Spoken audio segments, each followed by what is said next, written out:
Mesdames et messieurs, bonsoir, 20h sur la RTS, le journal, voici les titres. Le Nigérian Abdallah Bouraima remplace Hadjibou Soumaré à la tête de la présidence de la commission de l'UEMOA. Ce soir, retour sur le compromis qui a abouti à ces nominations. Le Sénégal perd ce poste mais prend la vice-présidence de la BCEAO, la présidence du Conseil régional de l'épargne publique et des marchés financiers. Dakar, ville touristique, la capitale du Sénégal, attire. Entre ces îles de la Madeleine, son phare et son monument de la Renaissance, plusieurs autres sites visités par des milliers d'étrangers chaque année. Il faut dire qu'en face de l'océan Atlantique, Dakar et ses merveilles vous invite à prendre un bol d'air avant d'atterrir au Cap Skirring. Le fruit de la Casamance, la mandarine casamançaise, elle a tout pour rivaliser avec les autres variétés. Il faut dire que son jus, son goût, son zeste, autant de qualités qui font de ce fruit justement un bon produit made in Sénégal, mais bousculé par la concurrence. Le gala de Pâques, c'est ce vendredi, 3 jours avant l'événement. Le marché prend des couleurs. 1000 pâtes d'arachide, pain de singe, les produits qui font courir en cette période sont bien là. Et puis dans la rubrique au cœur de nos cultures, une compétition de régate qui résiste au temps. Bosso et Somono, ces peuples du Mali rivalisent d'ailleurs autour du fleuve avec leurs pirogues. Ils célèbrent ainsi une bonne campagne de pêche ou une période d'hivernage prometteuse.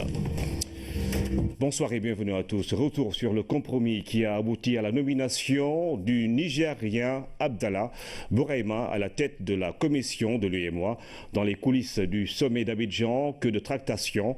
Le Sénégal perd en poste mais prend la vice-gouvernance de la BCEAO et la présidence du Conseil régional de l'épargne publique et des marchés financiers. Pabiram Bigenya. Dans les coulisses du sommet, les négociations et autres tractations ont commencé aux premières heures d'une matinée cruciale pour l'avenir de l'Union, qui, pour présider aux destinées de la commission de l'UEMOA, la question est sur toutes les lèvres et tout se joue entre le Sénégal et le Niger. Le Sénégal et le Niger avaient une divergence sur la question de la présidence de la commission. Le Niger, fort de l'acte additionnel qui a été signé en 2011, était dans son droit d'exiger que le poste lui revienne. Le Sénégal également, considérant que lorsqu'il a appris, et lorsque j'ai appris en 2013, l'existence de cet acte additionnel, j'avais saisi lors d'un sommet à Dakar, sommet de l'UEMOA suivi du sommet de la CEDEAO de 2013, que nous acceptions la rotation globale ou alors que nous différions l'application sélective de cette rotation sur la seule commission de l'UEMOA. Et sur cette base, il y avait eu un consensus non acté, mais un consensus oral entre chefs d'État qui avait permis de maintenir le statu quo, ce qui avait permis le renouvellement, entre autres, de tous les postes du gouverneur de la Banque centrale, des 2 vice-gouverneurs et lorsqu'il s'est agi de renouveler la commission, on a achevé. Après la cérémonie d'ouverture, les chefs d'État se retrouvent à huis clos pour attaquer les sujets sensibles. Parmi ces questions, la succession de Hadjibou Soumaré à la tête de la commission. Il s'agit pour les chefs d'État de trouver un accord bâti sur des éléments de compromis. Aujourd'hui, la sagesse a prévalu et j'ai accepté, à la demande de mes pairs, de laisser terminer le mandat du vice-gouverneur du Niger, que le Sénégal va récupérer dès 2018, à la fin de ce mandat, pour un mandat de 3 ans. Et en attendant, le Sénégal hérite de la présidence du CRIMF, qui est le Conseil régional pour l'épargne et les marchés publics. Nous avons désigné le président, un cadre supérieur issu de la Banque centrale, qui travaille au ministère de l'économie et des finances, M. Momodou Ndiaye, qui déjà représentait le Sénégal dans cette commission. Donc je l'ai proposé, il a été désigné par les chefs d'État comme président du CRIMF et comme je vous l'ai dit, dès la fin du mandat du Niger à la Banque centrale, le Sénégal également va prendre le poste de vice-gouverneur et à la fin du mandat unique du Niger, il est retenu à partir de 2021, le Sénégal reprend définitivement le poste de l'UEMOA. Voilà le compromis qui a permis non seulement d'avancer dans le cadre de la solidarité, mais aussi de renforcer la marche de notre union qui déjà a eu des performances économiques remarquables. Autre sujet important évoqué au cours de la séance à huis clos, l'état de santé de la monnaie commune. Les derniers indicateurs sont au vert. Le franc CFA se porte bien, contrairement aux informations véhiculées ça et là. Le président Alassane Dramane Ouattara monte au créneau. Notre monnaie se porte bien. La zone UEMOA a des réserves de change qui représentent plus de 5 mois d'importation. Alors que, en général, la règle retenue dans le monde entier est d'environ de 3 mois d'importation. Les politiques macroéconomiques sont bien tenues. La croissance économique est forte, 4 fois la moyenne sur le continent africain, 6,8%, comme je l'ai dit, par rapport à 1,6% pour la moyenne du continent. Le taux d'inflation est maîtrisé, moins de 2%. Les déficits budgétaires également. Et bien sûr, la dette extérieure fait l'objet de toutes les attentions. Je voudrais donc rassurer les uns et les autres, et notamment nos populations, que notre monnaie est saine et elle a de bonnes mains. La voie de la sagesse a donc triomphé pour préserver l'esprit de solidarité et d'intégration entre pays membres de l'UEMOA. Le Sénégal hérite par ailleurs du poste de président du Conseil régional de l'épargne publique et des marchés financiers de l'UEMOA. C'est ainsi que le président de la République Macky Sall a regagné Dakar le même jour en début de soirée. Rend hommage à Justina Miguel Gil, la directrice de la pouponnière de la Médina, a reçu la croix d'officier de l'ordre d'Isabelle la catholique. La récipiendaire est connue pour son humanisme et son dévouement à l'endroit des enfants. La première dame était l'invitée d'honneur, Lamine Touré. La croix d'officier de l'ordre d'Isabelle la catholique remise à la sœur Justina Miguel, une distinction qui récompense la générosité de la directrice de la pouponnière de la Médina. Il s'agit d'un hommage à une personne qui exemplifie des valeurs de solidarité, de générosité et d'amour. Valeurs qui sont admirées par tous ici présents et que le gouvernement d'Espagne a voulu remarquer par l'octroi de la croix d'officier de l'ordre d'Isabelle la catholique que j'ai le plaisir de remettre à sœur Justina.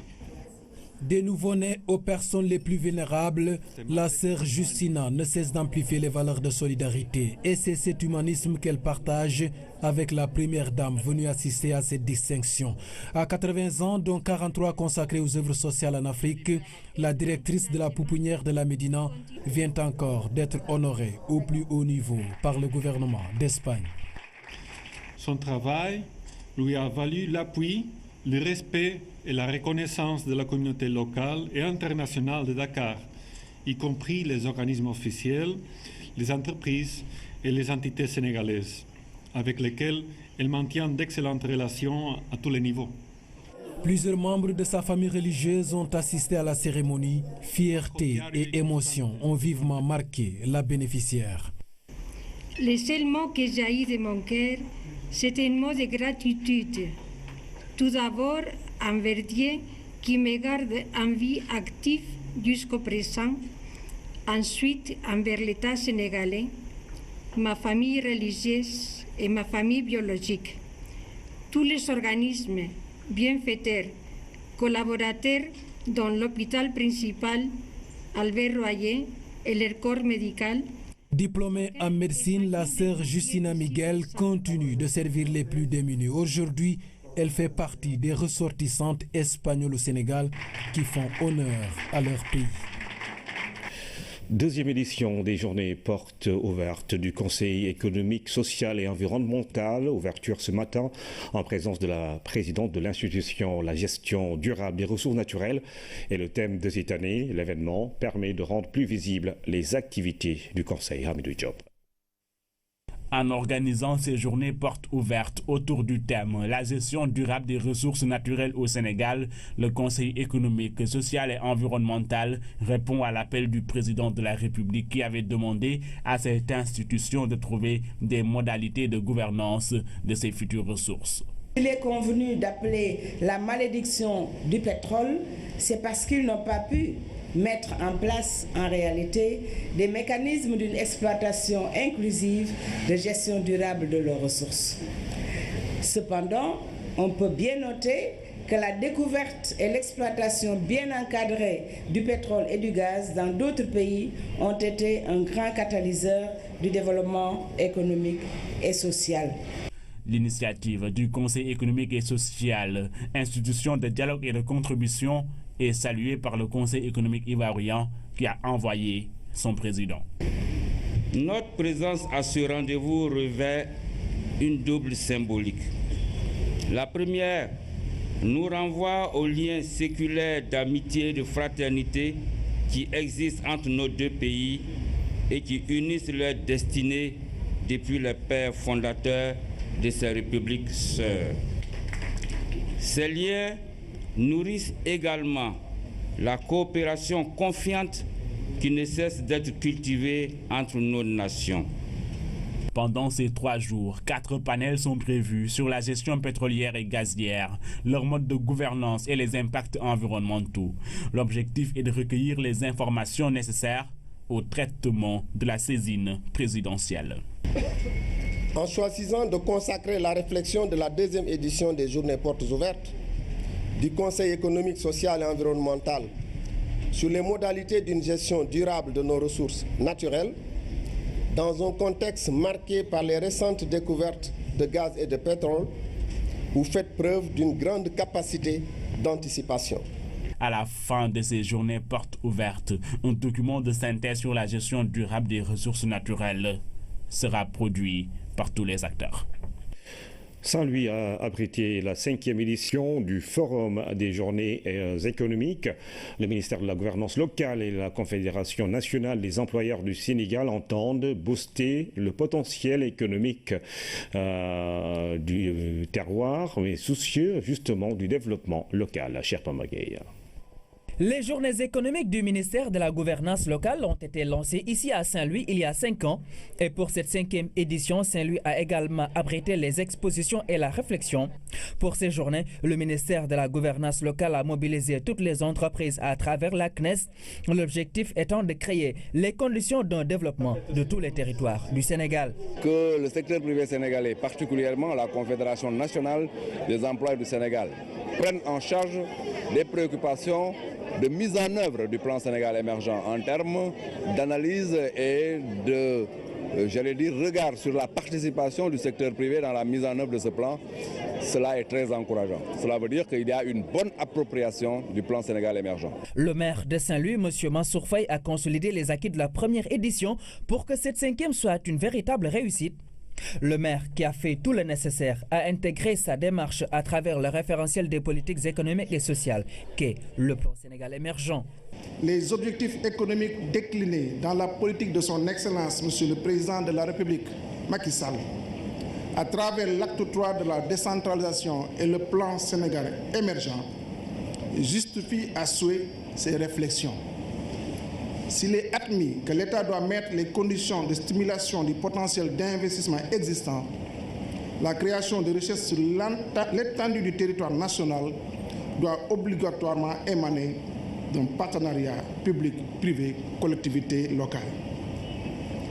Ce trépied sur lequel doivent reposer les économies locales doit faire l'objet d'échanges entre l'État et les forces productrices existantes. À l'image de Saint-Louis, les régions de l'intérieur doivent jouer pleinement leur rôle et s'outiller en vue de rompre cette dangereuse bipolarisation de notre économie. Ainsi, le maire de Saint-Louis, Mansour Faye, a félicité la CNES et le ministère de la Gouvernance locale à travers cette démarche novatrice. L'ambition est de créer des territoires viables et compétitifs. Le comité de règlement des différends de l'ARMP publie son deuxième rapport. Il couvre la période 2014-2015 et comprend 400 décisions. 21 cas ont été choisis pour servir de thématique, entre autres la jurisprudence qui entoure la gestion des différends. Fatou Saro. Après un premier rapport en 2014, le comité de règlement des litiges de l'ARMP vient de rééditer son rapport d'activité pour mieux éclairer sur la démarche qui sous-tend ces décisions. Annuellement, le comité de règlement des différends rend autour de 300 à 350 décisions, voire 400 décisions. C'est beaucoup de décisions. Et ces décisions nous donnent l'occasion de voir un peu le panorama des types de contentieux qui existent entre l'administration, les autorités contractantes et le secteur privé. C'est pourquoi nous faisons actuellement la deuxième édition qui a recensé les décisions de 2014 et de 2015, donc avec les commentaires du consultant, pour permettre d'avoir une meilleure compréhension, un meilleur éclairage sur les motivations des décisions qui ont été rendues durant cette période. Ces informations partagées avec une quarantaine de structures sont destinées essentiellement aux acteurs de la commande publique, au secteur privé et à la société civile. C'est destiné également à la magistrature, parce que c'est le contentieux économique qui porte sur des milliards, c'est des contentieux extrêmement importants qui peuvent également être déférés au niveau de la justice. Toutes ces questions aussi peuvent être déférées au niveau du médiateur de la République qui peut trouver des solutions pour que les parties puissent éviter d'aller dans un contentieux judiciaire et que chacun puisse s'y retrouver. D'une certaine manière, ce bulletin sert de jurisprudence. Cela permet d'abord à ceux qui saisissent le Conseil de savoir à quoi ils peuvent s'attendre, parce qu'il y a un trend, il y a, si vous voulez, une jurisprudence qui est en train de s'étaler et qui permet de prévoir ou de prévenir ce qui pourrait vous arriver. Qu'on ne soit pas dans un flou absolu où la décision à intervenir n'a pas d'antécédent et certainement n'aura pas de précédent. Le rapport présente les avis et décisions rendus par le CRD. 21 cas ont servi de thématique. En plus de sa version papier, il sera disponible sur le site de l'ARMP.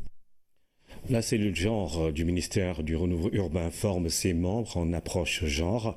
C'est pour mettre en application les directives de l'État relatives à l'institutionnalisation du concept dans les différentes politiques, programmes et budgets sectoriels. Le ministre du Cadre de vie, de l'Habitat et du Renouveau urbain a présidé les travaux. Fanta Badji. Le genre, un concept point nouveau, mais aussi point dépassé de nos jours, puisqu'on en parle encore dans certaines sphères. Pourtant, depuis 2005 et même bien avant, l'État du Sénégal l'a intégré dans la gouvernance des différents ministères et autres structures étatiques. Au Renouveau urbain, une cellule genre est mise sur pied pour veiller à l'application correcte de cet outil de promotion de l'équité. Au niveau de l'urbanisme, de l'habitat et du cadre de vie, la prise en compte du genre dans les politiques mises en œuvre devrait contribuer positivement à l'atteinte des objectifs spécifiques assignés au secteur et consiste notamment à assurer une gestion rationnelle et durable des villes et des agglomérations à travers une démarche pragmatique, participative et inclusive. La cellule genre est dès lors interpellée puisque la tutelle compte justement sur la prise en compte de la dimension genre pour réussir la mission assignée au département. Il faut en réalité former les gens sur la manière d'agir. Et la première manière d'agir, c'est d'arriver à avoir des indicateurs qui permettent d'avoir des résultats qui distinguent l'apport des femmes de l'apport des hommes. C'est pourquoi on parle d'indicateurs sexospécifiques. Dans cet exercice, la cellule travaille avec d'autres ministères et autres organismes. Cet accompagnement permettra une meilleure appropriation du concept par ses membres.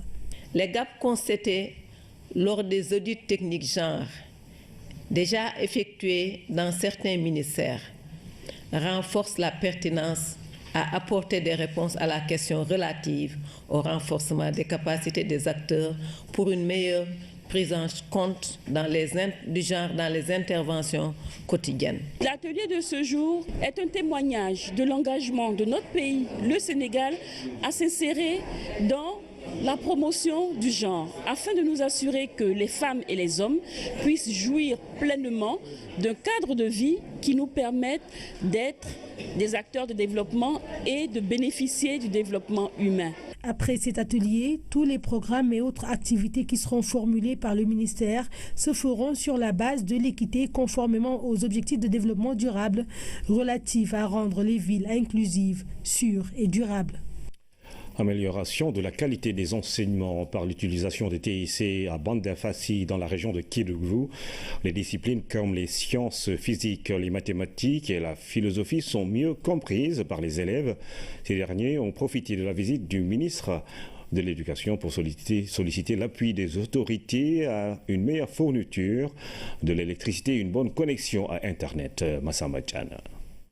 Bandafassi, au pied des montagnes. Nous sommes à 15 km de Kédougou, soit 700 km de Dakar.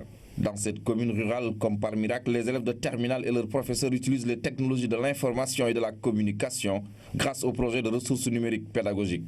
Ça nous permet encore de gagner plus de temps. Les laboratoires restent toujours la meilleure stratégie, mais avec ces ressources, ça nous permet quand même d'accélérer et que les élèves parviennent à comprendre certaines notions. Je pense que ça ne peut pas remplacer le professeur. L'élève a toujours besoin d'un professeur devant lui pour l'expliquer, mais ça peut aider le professeur et nous sommes au XXIe siècle. On ne doit pas avoir peur de la technique. La technique va avec ce qui est l'avancement de notre société. Avec l'utilisation des ressources numériques, nous sommes un peu en avant par rapport aux autres collèges. Parce que, en plus, les expériences sont palpables. On arrive à bien comprendre les leçons et après chaque cours, on peut prendre les tablettes et revoir les leçons encore. À Bandafassi, les disciplines ciblées par le projet attirent beaucoup d'élèves. Chez les professeurs, c'est surtout un outil de formation continue. Ces ressources permettent à des élèves qui sont dans des zones périphériques où quelquefois on a des professeurs débutants d'avoir le même niveau, la même qualité d'enseignement que des élèves qui ont un professeur expérimenté et chevronné. Donc je pense que de par ce qu'on a vu ici au lycée Bandafassi, on se rend compte que c'était un projet qui est pertinent et je me réjouis que ce projet ait été mené de façon endogène par le ministère de l'Éducation nationale sans l'intervention d'un partenaire au développement ou d'un bailleur de fonds sur les ressources de l'État. Toutefois, à Kédougou, comme dans beaucoup d'établissements des régions de l'intérieur, le dysfonctionnement noté dans la fourniture de l'électricité et de l'Internet reste des facteurs limitants.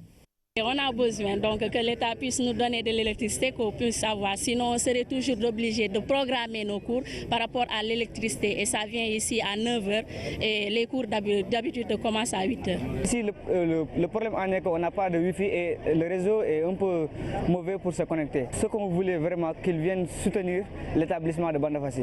Parce que je pense qu'avec un peu de soutien, nous arriverons à relever le défi. Le projet ressources numériques pédagogiques a démarré en 2016.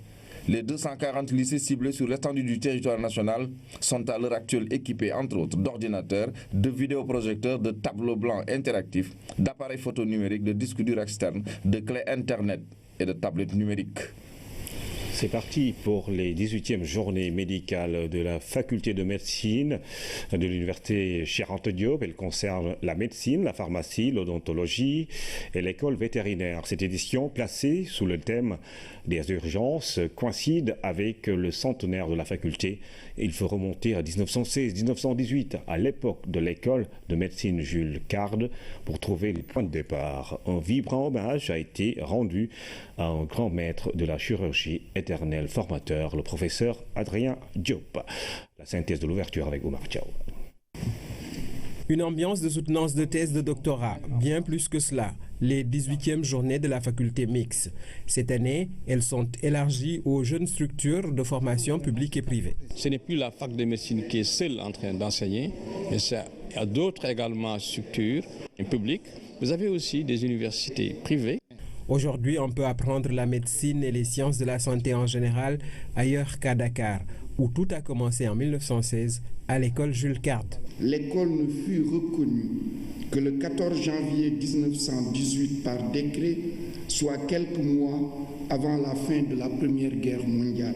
Dans la touche de l'historien, un professeur de mathématiques dont l'intérêt pour la connaissance s'inscrit dans un espace à plusieurs dimensions. Selon lui, les urgences, thème de cet événement, sont centrales dans la vie des populations. En effet, dans nos familles, tous les cas de maladie sont considérés comme des urgences et nos services d'accueil et des urgences, pour la plupart, en sont à leur mise en place progressive. Ce rendez-vous scientifique est sans doute le plus important de l'UCAD ou à tout le moins le plus ancien car organisé depuis 1957. C'est une tribune d'expression, c'est une tribune où on expose l'ensemble des travaux scientifiques réalisés par les universitaires.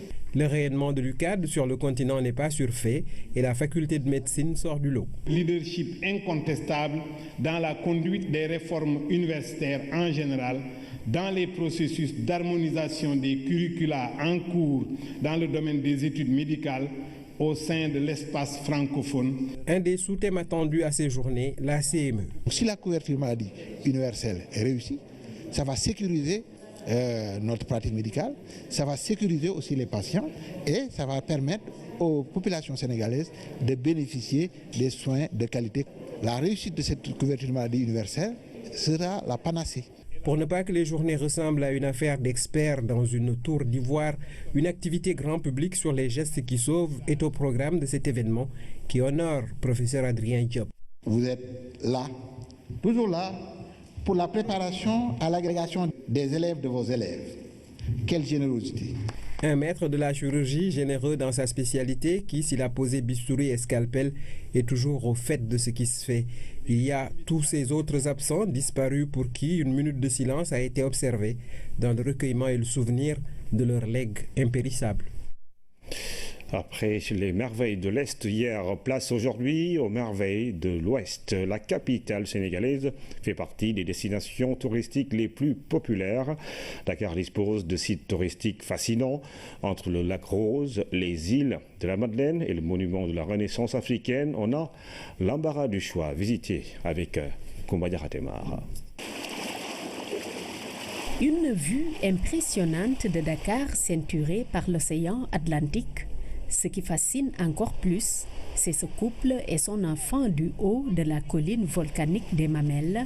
Le monument de la Renaissance africaine est aujourd'hui l'une des merveilles les plus visitées de la capitale et d'Afrique.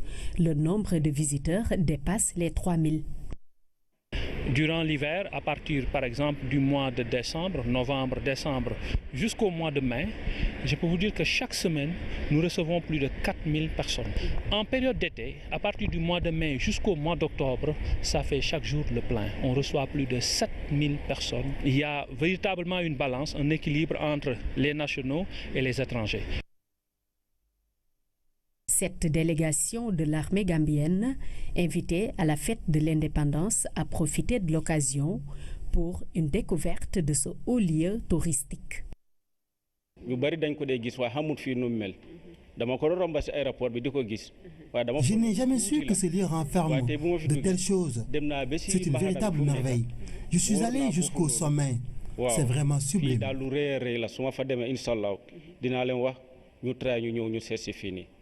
Autre site merveilleux, la colline jumelle portant le mythique phare des Mamelles. Construit en 1864 tel une boussole, il oriente les bateaux et autres pirogues, mais attire pas mal de touristes. Non loin de là, en pleine mer, le parc national des îles de la Madeleine, composé des îles Lougnes, d'un parc marin et d'une partie terrestre, au total 45 hectares qui offrent une large biodiversité. Espèces donc de la faune qui niche, telles que les cormorans, il y a la stane bridée qu'on ne trouve pas n'importe où d'ailleurs, sinon qu'aux îles de la Madeleine. En plus maintenant de sa richesse en termes de biodiversité faunistique, il y a plein de végétaux qui sont là dans le parc qu'on ne peut pas trouver nulle part à Dakar. Le parc national des îles de la Madeleine est considéré par une grande population lébou comme en fait un site sacré. L'îlot Sarpan garde aussi ses vestiges à travers cette case, la case Lacombe, où a été incarcéré le sergent Sarpan, un soldat rebelle de l'armée coloniale. Jeanne et Anna viennent du nord-est de la France, deux touristes attirés par les secrets de cet îlot à merveille. Le fait que ce soit vierge et qu'il y ait plein d'oiseaux et que la nature, c'est ça qui nous a aussi attirés. Le parc ornithologique, c'est différent de ce qu'on voit ici. Hier, on était à Dakar, par exemple, toute la journée et du coup, on voit un truc un petit peu différent. Du coup, voilà, on a choisi les îles de la Madeleine. En France, on a beaucoup d'îles, mais elles sont souvent petites et elles sont quasiment toujours aménagées. Il y a des gens qui vivent, ou du tourisme, des gîtes, des gens qui dorment. C'est très très rare qu'il y ait des îles qui ne soient pas exploitées au maximum. Donc ça, c'est vraiment sympa à voir. Les îles, le premier plaisir qu'on peut éprouver, c'est qu'au niveau des îles de la Madeleine, à partir du poste de commandement, on a au moins 2,5 km de balade en pleine mer avant d'arriver au niveau du parc pour voir encore d'autres merveilles. Ces dunes sont à une trentaine de kilomètres du parc national des îles de la Madeleine. Elles entourent le lac Retba, encore appelé lac Rose. La teinte originale et changeante de l'eau du cours en fait une destination privilégiée des touristes et ce n'est pas la dernière des merveilles de l'Ouest. Cap au sud à présent, les rideaux sont tombés sur la semaine du tourisme qui s'est tenue au Cap Skirring. La visite des îles a clôturé cet événement dont l'objectif est de relancer l'activité en Casamance. Cap ce soir sur les îles de Wendai et de Caraban à Blazisban. À bord des pirogues, la délégation a entamé une visite des îles pour l'acte final de la semaine du tourisme interne au Cap Skirring.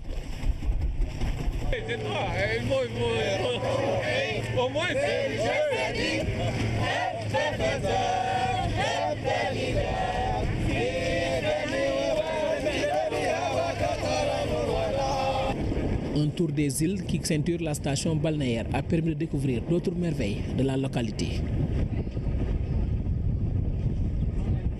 Première étape de cette visite, l'île de Wendai.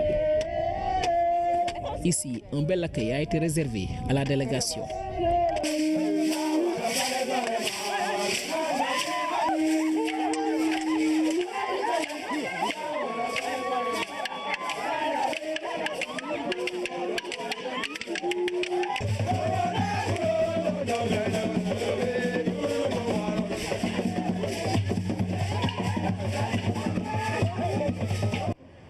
Cap ensuite sur l'île mythique de Caraban dans l'embouchure du fleuve Casamance. Les membres de la délégation ont profité de cette visite pour faire un tour de cette localité avec ses sites historiques.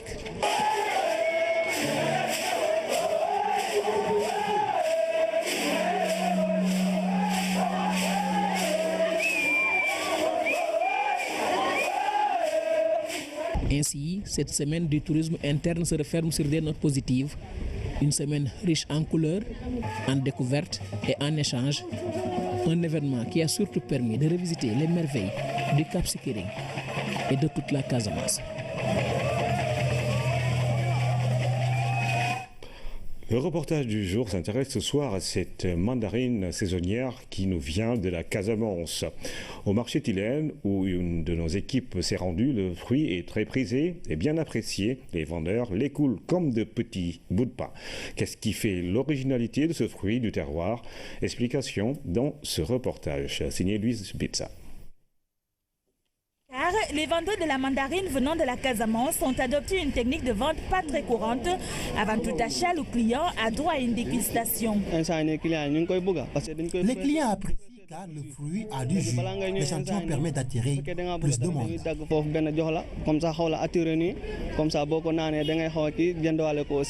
Il y a beaucoup de jus, beaucoup d'eau et c'est très sucré.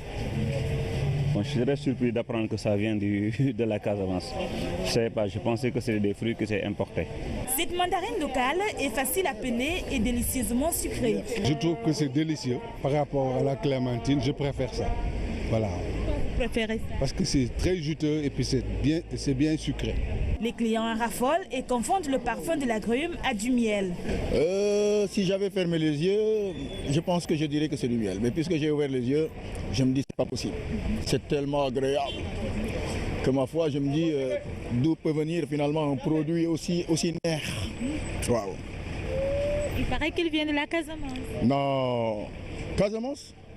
Eh ben, c'est pas étonnant parce que la terre est très bonne là-bas.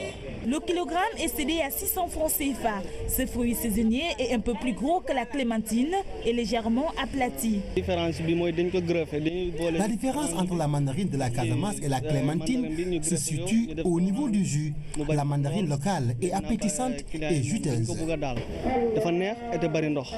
Sur le marché, le stock est épuisable et l'agrume commence à se raréfier. La mandarine locale a une couleur naturelle. Il n'existe pas trop de produits chimiques, contrairement aux autres mandarines. Sa peau est moins claire et souple. Cette mandarine qui a fini d'envahir les étals des marchés est jutée au goût particulier. Les ménagères confient hors micro que son zeste est parfait sur une crêpe.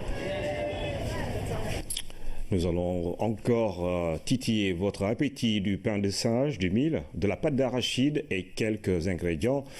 Et vous avez votre Ngalar de Pâques. Avant le jour J, vendredi prochain, le marché s'anime. À Tilène, les magasins sont bien approvisionnés, alors qu'à la rue Fleuris, où se vendent les seaux, les clients se font encore désirer. Aminata Mbengfal. Au marché Tilène, les commerçants ont fait le plein de stock des denrées qui entrent dans la préparation du ngalar. Pain de singe, mil, arachide, entre autres. Le kilogramme de mil pilé coûte 300 francs. Pour le pain de singe, cela dépend de la qualité. Il y en a à 500 et 600 francs le kilogramme. Pour l'arachide, le kilo est fixé à 700 francs, mais pour la pâte, c'est 1000 francs. Des prix jugés élevés pour certains clients qui préparent une quantité importante de ngalar. 50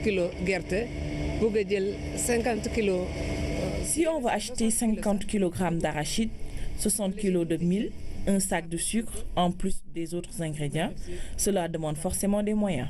Mais j'avoue que c'est difficile.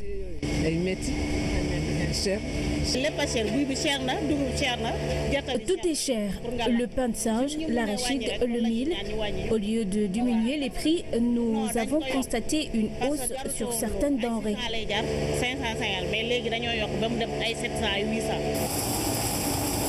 Chez les meuniers et autres qui s'activent dans la transformation d'arachide en pâte, l'activité marche timidement.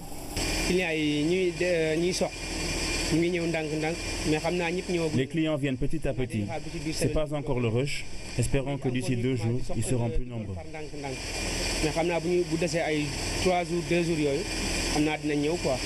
Un autre business qui marche en cette période de préparatifs des fêtes de Pâques, la vente de seaux. À la rue Fleurus, les commerçants guettent les clients qui se font encore désirer. Le temps s'endure maintenant, on est lundi, de lundi à dimanche, il ne reste pas grand-chose. Une semaine pour le Pâques, ça y est, gala gala. Le seau n'a pas changé de prix, chaque année c'est le même prix. Il y a 800, il y a 600, il y a 500, ça dépend. À quelques jours des fêtes de Pâques, l'affluence n'est pas encore au rendez-vous. Les commerçants espèrent tout de même écouler leurs marchandises d'ici vendredi. Côté client, rien n'est de trop pour servir du bon ngalar à la famille et aux amis. Au cœur de nos cultures, la rubrique nous amène à Bakel ce soir pour suivre une compétition de pirogues. Une tradition gardée par les Dozo et les Somono, castes vivant aux côtés des Soninké. Cette course de pirogues est une manifestation de bravoure des pêcheurs et c'est l'occasion pour eux d'apprendre quelques secrets de la pêche. Entre les Bosso, les Somono et cette compétition de régate, c'est une longue tradition qui prend sa source au bord du fleuve Sénégal. Ayant longtemps vécu sur les rives gauche et droite du fleuve, ils ont développé un art, un sport commun à tous les pêcheurs, une manière de célébrer la joie d'une pêche abondante.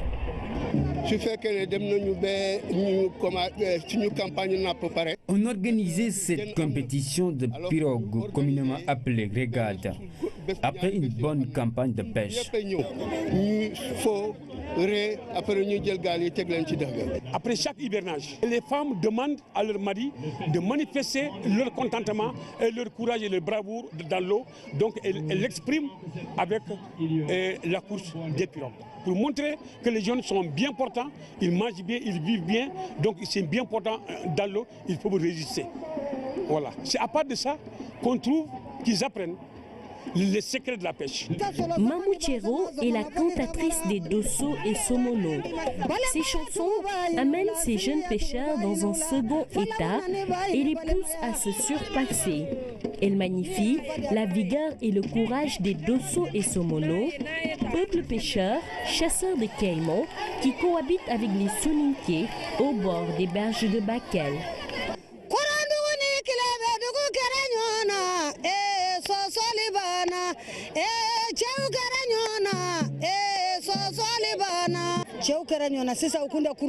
Dans cette chanson, je dis aux jeunes, puisque vous tergiversez à savoir lequel d'entre vous est le plus vigoureux, alors prouvez-le à travers vos pirogues. Avant de faire cette course-là, il faut faire 3 jours en train de réciter des choses pour demander à tous ceux qui appartiennent à l'eau pour qu'ils puissent comprendre que tel jour, tous les bossons et les somonons seront sur l'eau. Donc tout ce qui est mauvais resteront en bas et tout ce qui est bon sortiront. Ça, c'est un secret que les somonons ont. C'est parce que le fleuve Sénégal a ses mystères, et cela, les Dosso et les Somono l'ont compris. C'est pourquoi, avant d'aller au fleuve, les parents transmettaient certains secrets à leurs enfants. Il y a certains instruments avec moi. Ces instruments, quand on les arme, on descend avec ça dans le fleuve, pas avec filet. C'est bruit de 2 fers. Ça fait une genre de cloche dans l'eau, les poissons là viennent. Mais ce n'est pas les petits poissons, c'est les gros poissons. Des fois, l'affaire là va jusqu'à ça dépasse les bornes. Tu vois la tête d'un poisson ici, tu vas jusqu'à 20 km, tu n'as pas le reste. Donc là, on laisse tomber. Aujourd'hui, ces secrets disparaissent petit à petit avec les anciens. Mais ici, on fait tout pour conserver ce qu'il en reste et le Festival des ondes d'intégration sonne chaque année comme une piqûre de rappel. Après la rubrique au coordonnement culture, l'actualité du Dakar, les services techniques de l'État sont bien présents à cet événement religieux pour assister les fidèles. Parmi les plus visibles, les sapeurs-pompiers, une présence permanente qui s'explique. Mamadou Samamba. Le Dakar a fait des pas de géant dans la modernisation de son site. Tentes et autres abris en dur émergent, mais la paille domine toujours. Avec la chaleur, le vent et le reste, le risque est omniprésent. Au Dakar, les moyens de cuisson sont traditionnels avec du bois, de chauffe. Et ce n'est pas des foyers couverts et tantôt non surveillés aux heures de prière.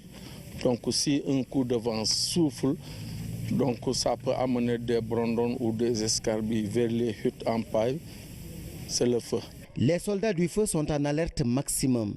Exercice, surveillance, contrôle et sensibilisation. Ils multiplient les actions envers les fidèles. Cela s'appelle prévention.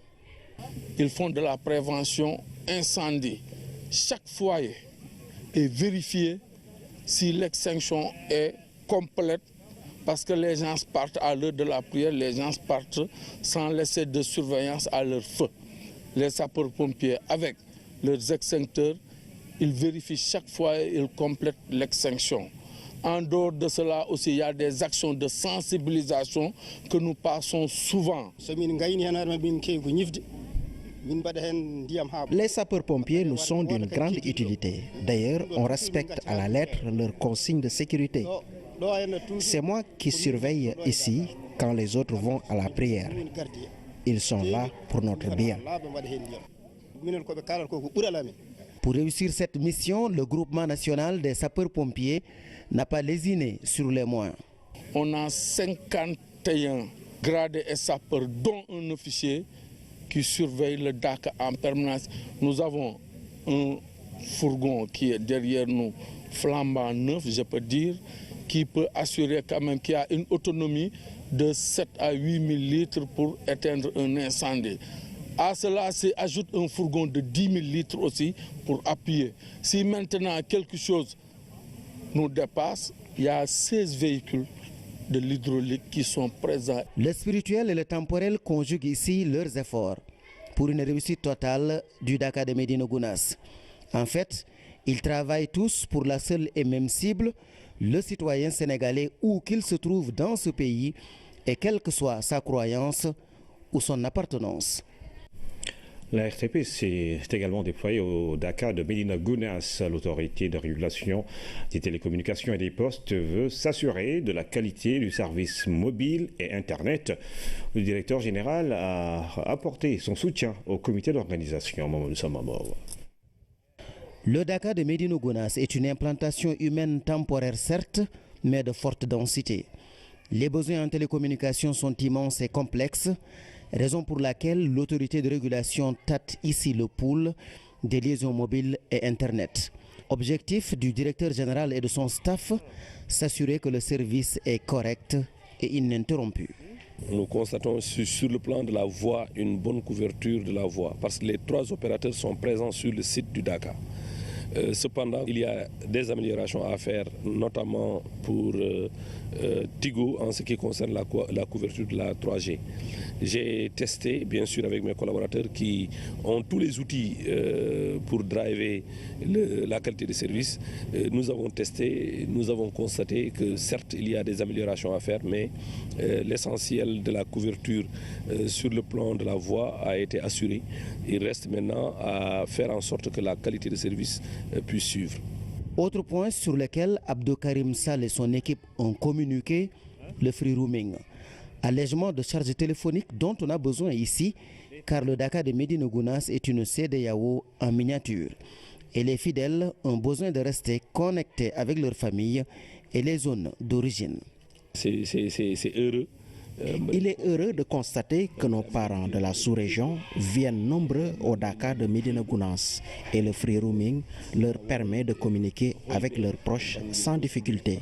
C'est ça aussi l'intégration. La RTP n'est pas venue au Dakar les mains vides.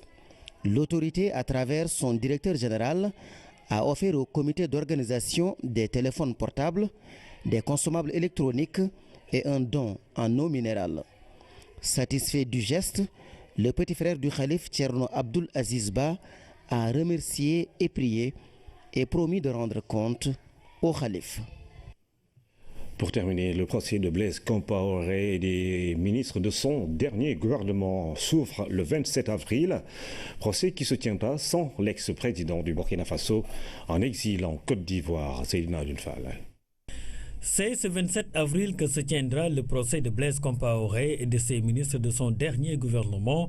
C'est ce qu'a annoncé la Haute Cour de justice du Burkina Faso. Blaise Compaoré vit en exil en Côte d'Ivoire. Lui et ses co-accusés seront jugés pour leur implication présumée dans la répression de l'insurrection populaire d'octobre 2014 qui avait conduit à la chute du régime. Selon des sources officielles, 33 personnes ont été tuées lors de ces manifestations. Toutefois, le gouvernement déchu est poursuivi pour complicité présumée d'assassinat de 7 manifestants à Ouagadougou et pour 82 blessés. Ce procès se tiendra sûrement en l'absence de Blaise Compaoré, accusé principal. L'ex-président qui se trouve en Côte d'Ivoire a été naturalisé ivoirien. Par contre, plusieurs de ses ministres sont au Burkina Faso. Ils sont inculpés et interdits de sortir du territoire. Ils risquent tous la peine de mort. C'est la fin de cette édition, mesdames et messieurs. Merci encore une fois de suivre l'actualité tous les jours sur la première chaîne de télévision sénégalaise.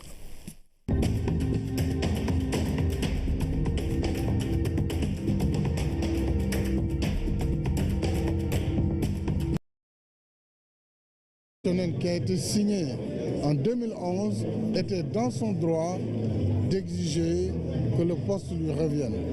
Le Sénégal également, considérant que lorsqu'il a appris et lorsque j'ai appris en 2013 l'existence de cet acte additionnel, j'avais saisi lors d'un sommet à Dakar, sommet d'ailleurs de l'UEMOA suivi du sommet de la CEDEAO de 2013, que nous acceptions la rotation globale ou alors que nous différions l'application sélective de cette rotation sur la seule commission de l'UEMOA.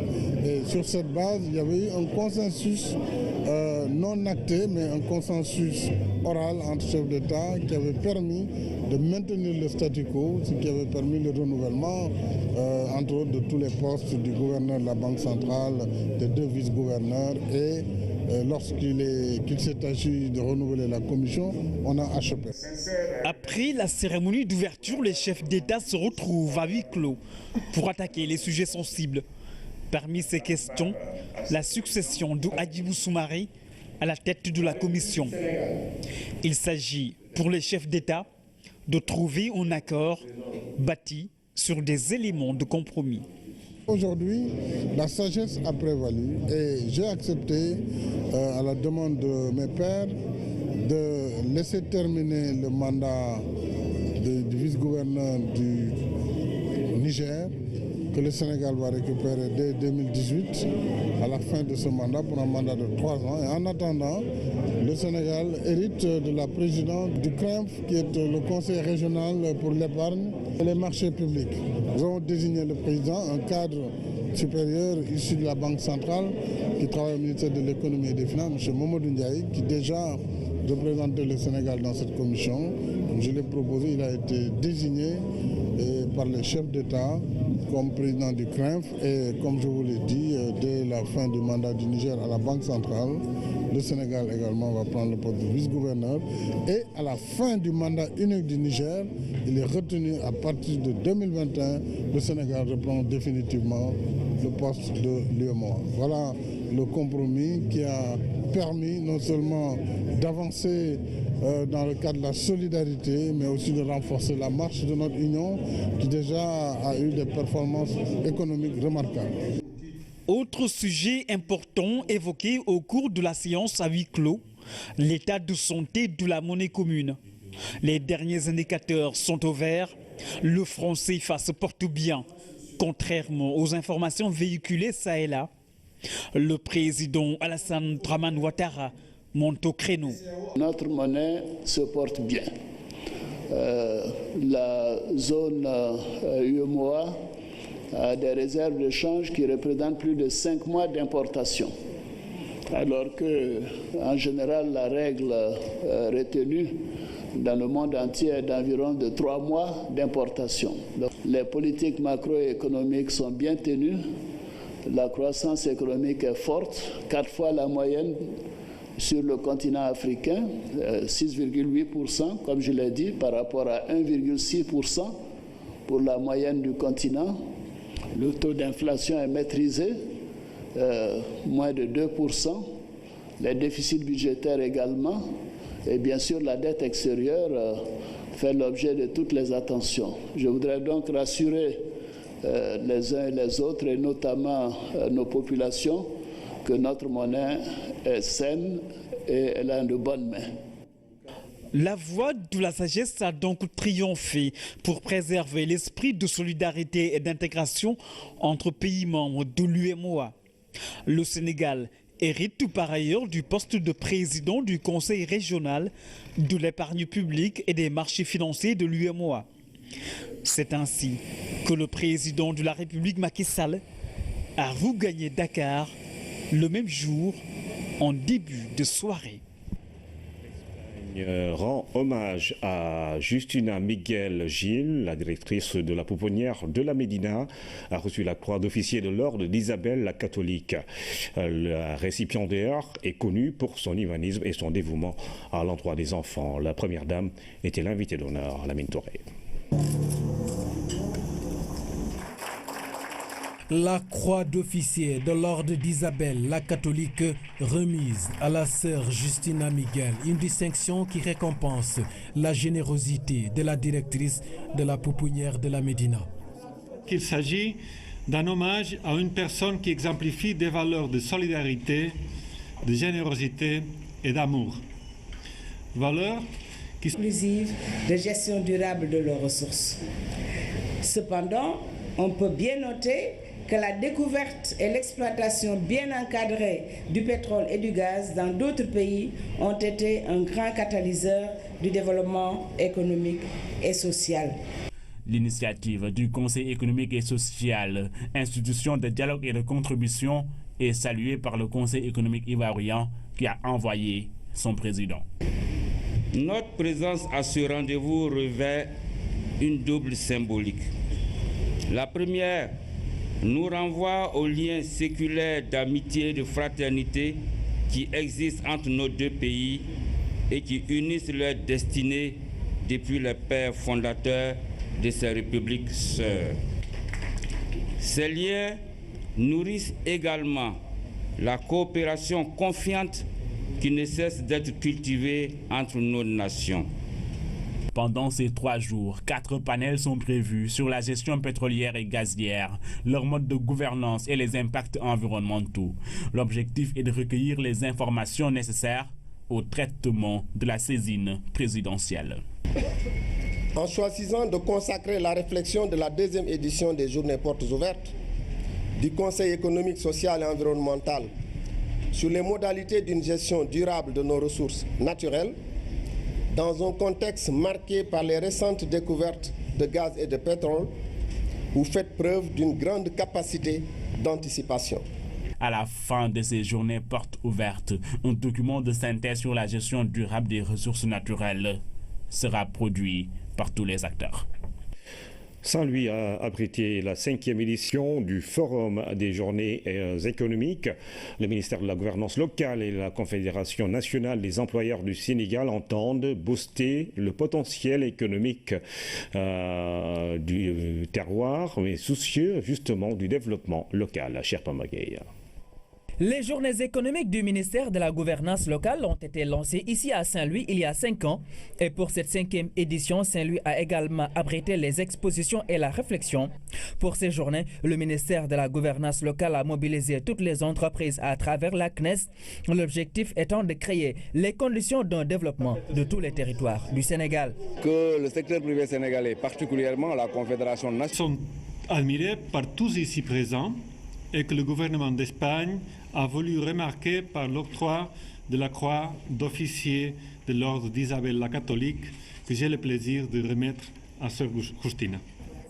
Des nouveau-nés aux personnes les plus vulnérables, la sœur Justina ne cesse d'amplifier les valeurs de solidarité et c'est cet humanisme qu'elle partage avec la première dame venue assister à cette distinction.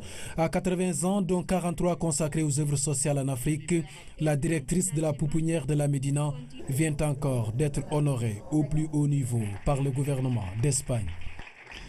Son travail lui a valu l'appui, le respect et la reconnaissance de la communauté locale et internationale de Dakar, y compris les organismes officiels, les entreprises et les entités sénégalaises, avec lesquelles elle maintient d'excellentes relations à tous les niveaux.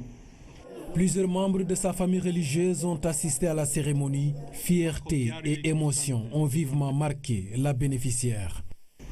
Le seul mot que jaillit de mon cœur, c'est un mot de gratitude. Tout d'abord, envers Dieu qui me garde en vie active jusqu'au présent. Ensuite, envers l'État sénégalais, ma famille religieuse et ma famille biologique. Tous les organismes, bienfaiteurs, collaborateurs dans l'hôpital principal, Albert Royer et leur corps médical. Diplômée en médecine, la sœur Justina Miguel continue de servir les plus démunis. Aujourd'hui, elle fait partie des ressortissantes espagnoles au Sénégal qui font honneur à leur pays.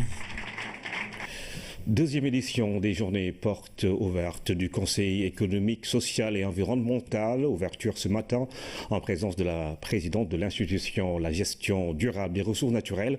Et le thème de cette année, l'événement permet de rendre plus visibles les activités du Conseil. Hamidou Diop. En organisant ces journées portes ouvertes autour du thème « La gestion durable des ressources naturelles au Sénégal », le Conseil économique, social et environnemental répond à l'appel du président de la République qui avait demandé à cette institution de trouver des modalités de gouvernance de ces futures ressources. Il est convenu d'appeler la malédiction du pétrole, c'est parce qu'ils n'ont pas pu mettre en place en réalité des mécanismes d'une exploitation